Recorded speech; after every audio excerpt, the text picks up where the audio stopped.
Cook here. Welcome to session number 12 of our Mastering Mandelbulb3D Formulas. Now, let's continue where we left off in the previous session.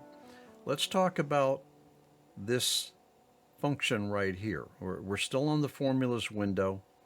We're going to be on the formulas window most of the time. All right, so we're right here now. We're talking about this swap functionality.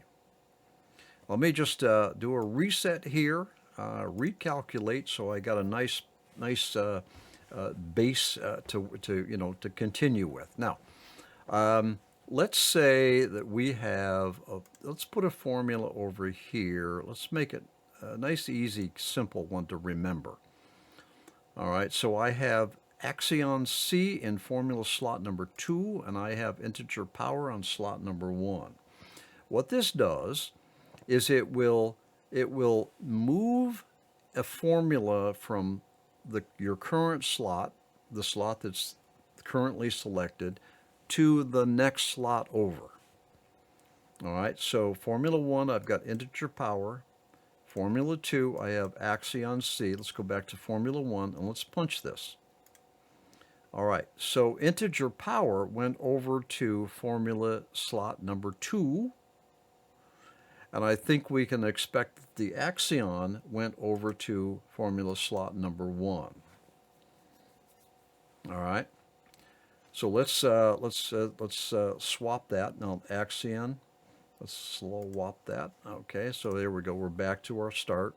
Let's go ahead and calculate this and see what we get. Okay, pretty close. All right, that's two formulas. We're in alternate mode now. We're in alternate mode. All right, so there's our two formulas. Formula 1 was executed first. Formula 2 was executed next. Let's swap these. All right, now Axion is in number 1. That's going to be the first formula to be executed. Let's punch this and see what we get. All right. So there's a difference here, all right? Just by swapping those two formulas, there's a difference, a visual difference in the Mandelbulb that's written, all right? So this little swap here can come in pretty handy for creative purposes, okay? All right. Now, if I'm on formula number 2, this arrow pointing to the left will swap it over to the left formula slot. So my integer power just swapped over. Let's push it back over. Now integer power went to slot number 2. Push it back over. Now integer power went to slot number 1. You get the picture. Okay?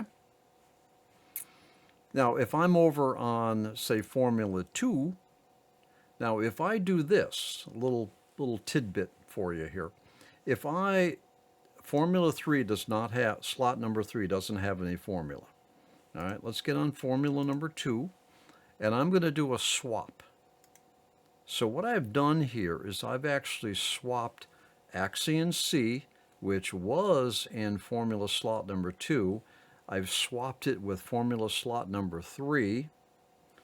And because I didn't have anything assigned in formula slot number 3, that unassigned went to formula slot number 2. The point is this, that if you swap with a formula swap slot that doesn't have a formula assigned, you're still swapping. You're just swapping slots with one of them without a formula. Now let me tell you this, a formula slot that does not have any formula assignment, will not execute.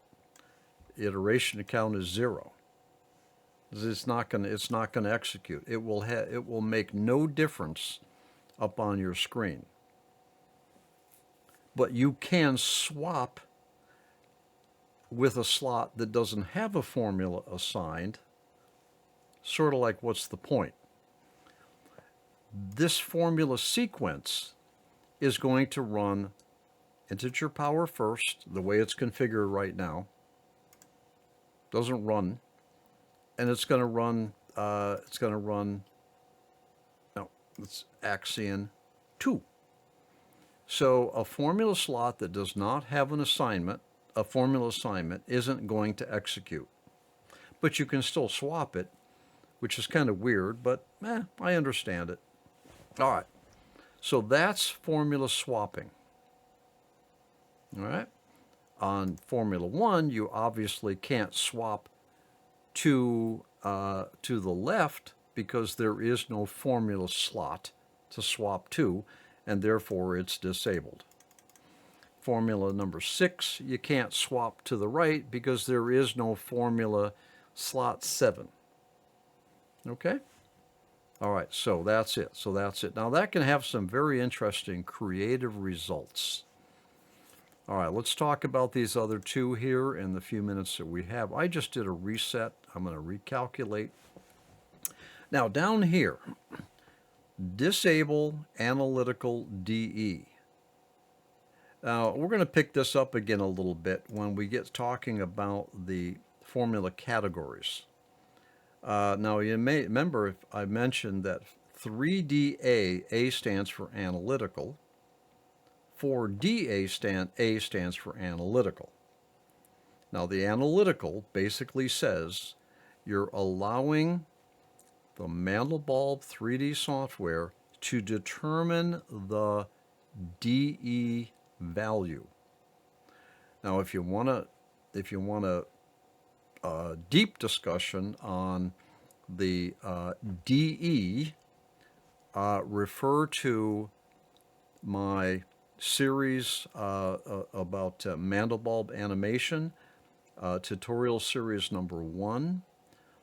In order for us to get a good quality graphic for animation, we did a deep dive into what this DE is all about, distance estimate.